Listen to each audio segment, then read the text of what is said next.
Fala pessoal, Juliana Barreto aqui e este vídeo é para falar um pouquinho sobre os prováveis temas de redação para o Enem 2017. Eu pesquisei no Google possíveis temas 2017 para o Enem e achei aqui o site da Hora do Enem e eu acho interessante comentar a partir dele, uma vez que é um site visitado pelos alunos que vão fazer o Enem. Então, vamos lá. São 13 temas e eu achei interessante seguir a ordem que está aqui. Vou fazer alguns comentários dentro do método Eu Te Aprovo, daquilo que eu sugeriria para os meus alunos fazerem caso o tema fosse esse. O primeiro é a falta de água e eu acho interessante, dentro do tema falta de água, aqui dá algumas sugestões, mas vou focar um pouquinho na minha opinião mesmo. Eu acho interessante, dentro da falta de água, a estratégia de causas e consequências. É um tema que eu não creio que vá cair, particularmente, mas, de repente, pelo fato de, em alguns momentos, o Enem ter surpreendido os alunos, talvez aconteça, né? Então, se fosse a falta de água o tema, provavelmente o aluno que fizesse causas e consequências teria mais chance de expor a sua opinião, e no parágrafo de causas ele poderia estar atribuindo, por exemplo, né, a ação do homem, enfim, todo esse desequilíbrio ecológico, ambiental, né, que é gerado a partir da ação do homem. E em relação às consequências, obviamente, o tema seria mais bem explorado nesse parágrafo. O segundo, que está aqui como sugestão, na verdade, é praticamente a mesma coisa, que é a falta de recursos hídricos. E a dica que o site traz é em relação à crise no setor energético. Eu acho interessante, também seria causas e consequências, tá? De repente, teses também, uma vez que eu gosto muito da estratégia de teses, mas em relação a essa questão da crise do setor energético, é interessante olhar pelo lado financeiro da coisa também. Não creio que vai cair também, mas de qualquer forma, se o aluno tiver conhecimento em relação a toda essa questão financeira que envolve, né, essa questão da falta de recursos hídricos, vai ter um pouquinho mais de crítica do que simplesmente se ele falar da ação do homem em relação ao meio ambiente. A terceira dica de tema aqui do site são as manifestações políticas. Esse tema, inclusive, eu trabalhei um pouquinho também em sala de aula. Eu acho interessante e eu creio que tenha grandes chances de cair. Algumas pessoas perguntam assim, Juliana, mas em relação à política, como que uma prova que é do governo federal, né, de amplitude nacional, vai trabalhar um tema que de repente possa vir a impulsionar o aluno a criticar o governo? Na verdade, pessoal, o que tem que ficar claro para todo mundo é que sempre é tendenciosa a prova do Enem. Isso para mim ficou bastante claro, principalmente nos últimos anos, mas isso não é 100% ruim. Na verdade, talvez aí esteja aquilo que vai fazer com que o aluno entenda melhor o seu papel como estudante, né? De questionar, de sugerir, principalmente no item 5 da grade do Enem, da correção da grade do Enem, né, que diz respeito à proposta de solução e intervenção. Então, talvez em relação às manifestações políticas, na minha opinião, é um grande tema, bem provável, e seria, depende de como você vai seguir o seu raciocínio, mas poderia, por exemplo, pontos positivos e pontos negativos. Em alguns momentos nós vimos a mídia colocando como se as manifestações fossem violentas, e nós sabemos que não é por aí. Na verdade, existem N situações que estão por detrás dessa violência que aparecem nas manifestações, e esse seria um ponto interessante de estar desenvolvendo na estratégia de pontos positivos e pontos negativos. No caso, para quem fosse fazer causas e consequências, e eu gostaria de lembrar que o Enem geralmente coloca temas que são bem propícios para causas e consequências, mas no caso das manifestações políticas, para o aluno que fosse fazer isso, eu não sei se seria tão interessante essa estratégia. De repente, teses, tá? Passado e presente, aí poderia estar fazendo um breve histórico no parágrafo de passado, e seria interessante. Mas principalmente voltando aí para a importância dessas manifestações no sentido de mudança, né, no sentido de intervenção. Então eu creio que o parágrafo da conclusão ficaria muito interessante para esse tema. O próximo aqui é mobilidade urbana. Eu acho que é um tema batido demais para cair, então não creio que vá ser esse, mas de qualquer forma aqui está como sugestão, e eu creio que a estratégia interessante seria de causas e consequências, né? De estar falando a respeito dessa geografia da população, né? E o Enem gosta muito de cobrar em cima e valorizar em cima dos conhecimentos que o aluno propõe na sua redação e que perpassam as áreas de conhecimento.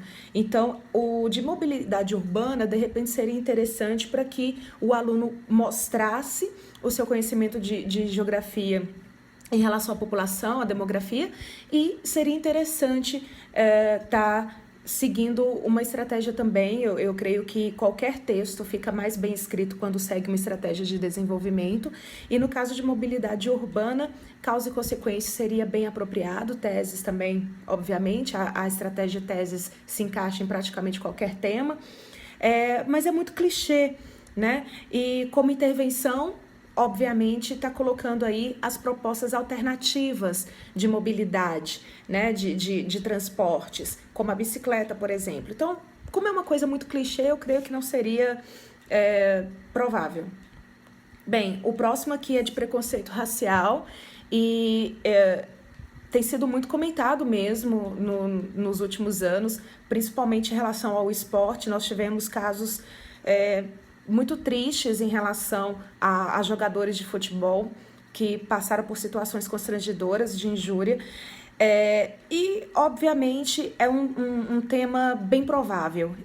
Apesar, temos que lembrar que caiu em 2016 em uma das provas, então talvez por esse motivo não venha a ser o foco, mas em relação a essa diversidade, talvez sim, é interessante o aluno treinar em cima disso. E é até interessante que eu esteja fazendo este vídeo agora, né, em junho de 2017, pelo fato de que, de repente, dá tempo de os alunos treinarem em cima das dicas, desses prováveis temas, né, mesmo que não venham a cair exatamente estes, mas o mais importante é realmente o treino, né? E no caso, voltando aqui do preconceito racial, seria basicamente causas e consequências, por isso que é bem provável que o Enem cobre em cima disso, né? O Enem traz muito esse tipo de tema, e principalmente temas que são voltados para os direitos humanos. Inclusive, fica aqui a dica, é interessante que o aluno lembre que um dos critérios é não ferir os direitos humanos, isso é óbvio, né? Mas não custa nada relembrar. E como argumentação, eu creio que em algum momento está colocando um pouquinho de um passado histórico, né? Um conhecimento em relação à nossa história, poderia ser também. Mas, basicamente, lá na conclusão, no que diz respeito à estratégia de intervenção, algo relacionado aos direitos humanos, seria bem interessante. O próximo aqui é o conceito da família, que foi cotado desde 2013, eu tenho percebido que está sendo cotado. Na verdade, eu vou até ampliar um pouquinho mais, eu acho que qualquer coisa na área do LGBT, enfim, homofobia, coisas relacionadas a isso, mas voltando aqui para o conceito da família, eu acho que é bem provável sim que caia. E também, apesar que está um pouco batido também, seria aí o mais indicado é a estratégia de teses, porque eu acho que, de repente, se o aluno conseguir construir um raciocínio com duas argumentações básicas em relação a esse tema, ele desenvolve bem os 2 parágrafos do desenvolvimento, né? E, no caso, causas e consequências para conceito de família, não daria muito certo, né? E no caso de pontos positivos e pontos negativos, corre-se o grande risco de repente, o aluno acabar ferindo os direitos humanos. Então, temos que lembrar que o nosso papel maior como estudante, como vestibulando, né, como concurseiro, é entender né, a lei, entender os direitos humanos, entender o artigo 5º da Constituição, enfim, não devemos realmente partir para algum raciocínio que possa vir a constranger o outro, né, a causar um certo incômodo em relação a ferir direitos humanos. Então, tem que tomar muito cuidado com isso. Próximo aqui é dengue, zika e chikungunya. Eu acho que é um tema muito batido. A questão da saúde, talvez sim, como um todo, né? A vacinação, por exemplo, que seria o próximo tema aqui, já vou comentar os dois ao mesmo tempo, basicamente seria de teses, tá? Mas poderia ser de causa e consequências também, poderia ser essa polêmica em relação à vacinação, essa polêmica em relação a o que o ser humano pode fazer para prevenir esse tipo de doença, etc. Existem N raciocínios que podem ir pro rumo disso aí. E o próximo já é também dentro da área da saúde, limite da estética e da saúde. Este é um pouco batido também, mas tem sido cotado pelo menos há uns 2 anos, eu creio. E eu acho interessante para a estratégia de teses, para causas e consequências principalmente, pelo fato de que várias pessoas passaram por situações de quase morte, ou pelo menos tiveram consequências gravíssimas devido a essa busca, né, pela estética perfeita, e um dos argumentos poderia ser em relação à mídia e todo aquele padrão de beleza que é veiculado na maior parte das vezes, não apenas no Brasil, né, mas no mundo inteiro a gente sempre vê que existem esses padrões. E como consequências, as cirurgias, às vezes mal sucedidas, enfim, até tá buscando aí uma perfeição que não existe, gerando situações de depressão, de fobia social e por aí vai, né? Um tema muito interessante. O próximo aqui seria a sustentabilidade de empresas e o aquecimento global, muito clichê, não creio que vá cair, mas de qualquer forma seria causas e consequências. E aqui dá algumas sugestões no site, quem quiser pode estar dando uma olhadinha, né? Eu falei que é a hora do Enem, mas eu acho muito clichê. Se por acaso vier a cair, de repente seria interessante tá indo para causa e consequências. Justiça com as próprias mãos. Foi mais cotado para 2013 e 2014, principalmente 2014. Eu não creio que caia agora. Mas houve casos de domínio público que poderiam vir como exemplo. Para quem não tem o conhecimento desses casos, seria interessante estar buscando na internet.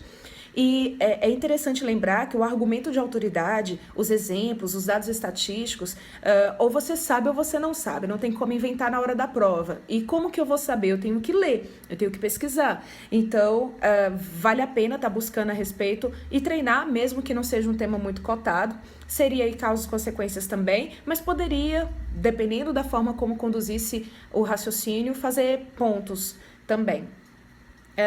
Aqui a corrupção na Petrobras, eu acho que tudo em relação a Lava Jato, política, corrupção, tudo isso é cotado, mas talvez o recorte que a prova pode fazer, o recorte temático que a prova possa vir a fazer, não vai permitir muita crítica, talvez seja um corte temático que já venha um pouco delimitado. Não acho que é o mais cotado, na verdade, eu segui esse site, né? Simplesmente por ser um dos mais conhecidos aí entre os alunos, um dos mais procurados. A hora do Enem, se eu não me engano, tem na televisão também, enfim, tem muita procura a esse respeito. Mas eu não acho que é os mais cotados, não. No final eu falo a minha opinião exatamente. O próximo aqui é a desigualdade étnica e de gênero. Eu acho que toda essa questão de diversidade como um todo tem grande chance de cair. Vou puxar um pouquinho para essa questão do gênero, no sentido de algumas conquistas que têm sido alcançadas pela população LGBT, mas ao mesmo tempo o aumento dos números de casos de assassinatos por homofobia, por LGBTfobia.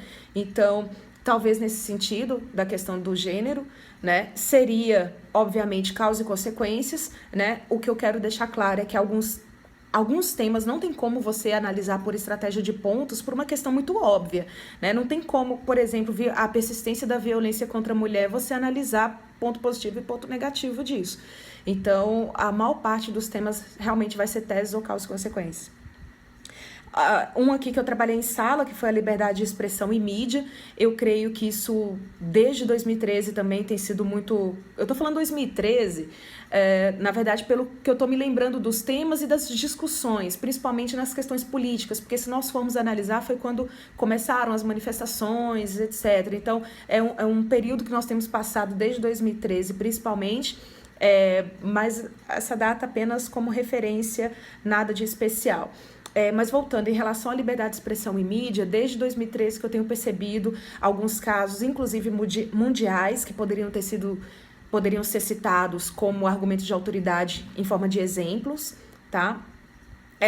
E esse tema é muito bem cotado, sim. Na minha opinião, ele tem grande chance de cair pelo fato de estar sendo discutido, né? Principalmente em relação às redes sociais, aquele limite entre dar a sua opinião e ferir o outro, ferir os direitos humanos, enfim, coisas nesse sentido. Limites entre estética e saúde, eu creio que acabou repetindo aqui, tá? Então, vou pular. Escândalos e corrupção na FIFA. Eu creio que a corrupção no meio esportivo como um todo é interessante de estar escrevendo a respeito. Seria causas e consequências, tá? Mas dependendo da forma como fosse construir o raciocínio, teses também ficaria interessante. Tem consumo de álcool e droga por adolescentes. Eu creio que já deu mais de 13, mas é porque eles colocaram aqui mais alguns temas. O consumo de droga e álcool por adolescentes seria interessante vocês estarem analisando, de repente, um passado, né, um momento histórico, tá fazendo uma comparação histórica, e aí seria a estratégia de passado e presente. Mas na estratégia de teses poderia estar, por exemplo, elencando duas principais causas, e aí, obviamente, em cada um dos parágrafos do desenvolvimento vocês desenvolveriam, né, duas das principais causas desse tipo de comportamento. Então é interessante pensar a respeito, acho que dá uma excelente redação. E aí tem os limites entre humor e bullying, que também eu achei interessante. Em um dos vídeos que eu já fiz, eu comentei um pouco a respeito. E é interessante o seguinte, pessoal, essa questão dos limites entre humor e bullying, na sala de aula, na escola, por exemplo, seria um bom argumento, uma boa forma de colocar a sua opinião. É um tema polêmico, tem grande chance de cair também, apesar que eu acho que bullying por si só está um pouco manjado, mas é interessante escrever a respeito, principalmente pela reflexão que esse tema permite fazer. Eu creio que passado e presente seria a melhor estratégia, tá? E por aí vai. Bem, aí depois vem algumas dicas, né? Como funciona o Enem, como fazer uma boa redação, etc. Conteúdo da prova. Enfim, a Hora do Enem é um site que é bem interessante. É um dos mais procurados, mas não é o único, obviamente. Se vocês pesquisarem, acharão outros prováveis temas. Eu usei esses aqui como base, mas na verdade eu queria fechar com a minha opinião. Eu acho que o grande lance para 2017 diz respeito ao jovem. Então fica aí a dica, né? Pesquisem um pouco a respeito, peguem temas relacionados a isso, discutam com seus amigos, leiam a respeito, né? Procurem conversar, porque às vezes se você conversa e emite a sua opinião, você já vai criando uma forma de raciocínio lógico que vai auxiliar no seu processo de escrita posteriormente, né? E aí, para fechar, fica um convite. Eu tenho feito alguns cursos online, já estou no segundo, e com preços muito acessíveis, bem interessante. Um de correção de redação, que aí a pessoa vai conseguir ter uma ideia de como que eu faço as minhas correções de redação, principalmente em relação ao Enem, tá? Eu tô seguindo a correção pela grade do Enem. E eu fiz outro também explicando essas 4 estratégias de desenvolvimento, porque para quem acompanhou este vídeo deve estar se perguntando, tá, mas e aí, como que eu faço passado e presente? Como assim teses? O que você está querendo dizer com isso? Bem, é isso. Então existe um curso online que no canal vocês conseguem o acesso do link, tá? E ele existe exatamente para trazer de uma maneira muito prática, muito fácil, porque eu sei que vocês não têm tempo, né? Eu sei que vocês estudam outras coisas, eu sei que vocês estão aí preocupados em passar no vestibular ou no concurso, enfim, estou aqui, né, realmente trazendo algo que seja mais prático para vocês. Então, em pouquíssimo tempo, vocês conseguem saber o que são essas 4 estratégias, como que elas funcionam, como vocês podem colocar isso em prática e automaticamente vocês já estarão aí num caminho bem mais fácil para ser nota 1000. Muito obrigada e até mais.